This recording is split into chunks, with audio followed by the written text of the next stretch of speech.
Plastic bags are still widely used in Malaysia today. It is inexpensive, long-lasting and simple to obtain, and we all use it daily. However, did you know that plastic bags are one of the Malaysia's most commonly discarded waste items? Malaysians generate more than 19,000 tons of solid garbage annually, with plastic accounting for 1/4 of that total, according to National Solid Waste Management. Malaysians average use approximately 8 plastic bags every week. It is particularly concerning because the natural disposal of plastic takes 100 to 500 years. In response to this issue, the Ministry of Domestic Trade launched the No Plastic Bags Day campaign in selected supermarkets in Malaysia every Saturday in 2012. This campaign aims to raise awareness of the green lifestyle among Malaysians to prevent the excessive use of plastic bags. Buyers must therefore carry their grocery bags when shopping on Saturday. As of late 2019, all Malaysian supermarkets will no longer supply free plastic bags on Saturdays. The initiative is a fantastic idea from the authorities to demonstrate their concern for the environment. However, we must all take this effort seriously, and the government must also ensure that the program's ultimate goal of reducing plastic bag consumption is met. The government should take a significant role in advertising and raising public awareness about this effort's importance. Indeed, plastic bag-free living is conceivable, as evidenced by countries that have enacted tight prohibitions.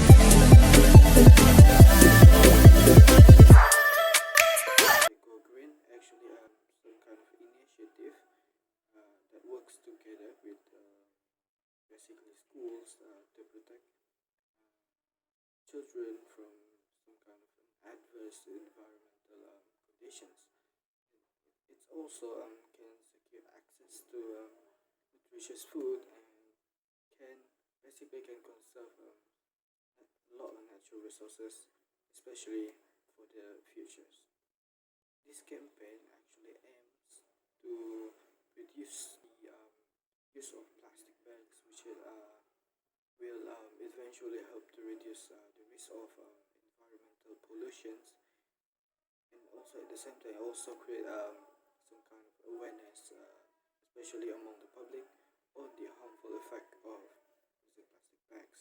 So the second one is, as we know, going green means to pursue the knowledge and practice that can lead to more, especially environmentally friendly and ecologically responsible decision and lifestyle, which also can help protect the environment and sustain its natural resources for current and future generations. The campaign was run throughout a number of large shopping malls, big stores, and selected super or hypermarkets countrywide. Per plastic bag, the campaign charged 20 cents Malaysia ringgit. This no plastic bag campaign they involve minimizing the plastic pollution and altering how people think and act toward plastic. The End Plastic Waste campaign educates people about the effect of plastic pollution on environment and human health, as well as how commonplace activities may help to mitigate the issue. This is why it is important to be aware of plastic. Environmental taxation, which has largely focused on producer generate pollution to externalize the external cost of pollution to the environment, is the rationale behind the original plastic bag levy or tax. The purpose of the plastic bag levy adoption is to encourage consumer behavior change that will lessen litter and the overuse the plastic. The banning of plastic bag is a behavioral practice known as anti-consumption, which is described as resistant to the culture of consumption and the marketing of mass product goods. This campaign will link the secondary usage of plastic bag as bin liners as part of the solid waste management practice in this nation.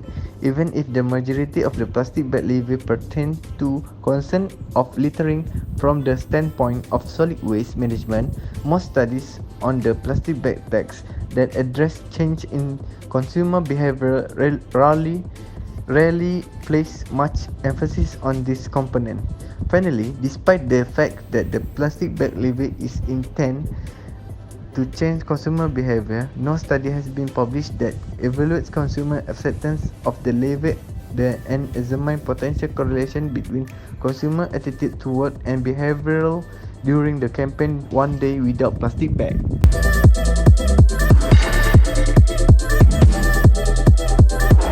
A shareholder, sometimes known as a stockholder, holds business stock. As a shareholder, you want the best financial return possible on your investment.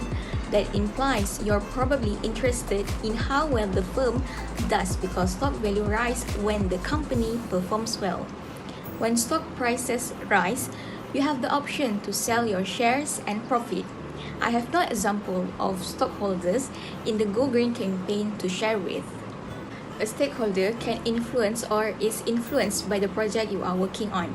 Stakeholders are typically discussed in project management since it is necessary to understand who participates in your project to cooperate and get work done correctly. So there are two main types of stakeholders such as internal stakeholders and external stakeholders. Internal stakeholders include co-workers and cross-functional partners who have a direct relationship with your firm. They are frequently but not always hired by your organization. For example, the No Plastic Bag campaign was one of the initiatives launched by the Pharmaceutical Service Division of Malaysia Ministry of Health.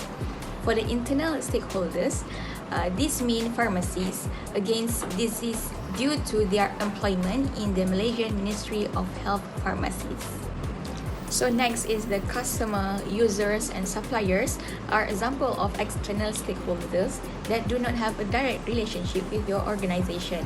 However, even if external stakeholders are not part of your company, your project influenced by them. People who buy medicines from the Ministry of Health Malaysia pharmacies, for example, will no longer given plastic bags beginning in January 2012. I would like to continue my point about the different ministry, department, agency, statutory body that have the authority in solving about government project. If I take one of example of government project is plastic bag free campaign in Selangor. This campaign was started on the 1st January 2017 and the second step after Penang who take an action against the use of plastic bags. According to Portal Rasmi Dewan Negeri Selangor, this condition was being issued by Selangor State Government to PBT through the circular letters of the State Secretary, which also include to not give plastic bag or polystyrene for free to people. Not only that, even at the federal level domestic trade, cooperative and consumerism ministry (KPDNKK) had launched a campaign to encourage retail outlets to take part in the effort to reduce the uses of plastic bags by participating in the No Plastic Bag on Sunday campaign. Next, according to Astro Awani newspaper article, Elizabeth Wong, who was chairman of the Tourism Environment, Green Technology and Consumer Affairs at that time, said that feedback of the survey they received from 71% of Selangor citizens was they felt that plastic bag free campaign on Saturday alone is not enough. That is why in 2017 they launched #BebasPlastik campaign, where one of them is retailers who are applying to renew their license need to agree to go plastic free, and those who fail to comply with these conditions will get charged or fined a maximum compound of RM1,000 as set by pihak berkuasa tempatan PBT. State government and PBT active to run this campaign, where sometimes they visited business premise to give them a little bit knowledge about this campaign. And if there was retailer still stubborn about it, PBT will issue warning letter to them. So, In conclusion, to ensure this campaign runs smoothly, the state government of Selangor issued through circular letter at the State Secretary to the pihak berkuasa tempatan, that is called PDP, and it was announced by Elizabeth Wong, who was chairman of the Tourism Environment, Green Technology and Consumer Affairs during that time. Not only that, KPD and KK that always had launched a campaign to encourage citizens to reduce the use of plastic bags. That's all from me. Thank you.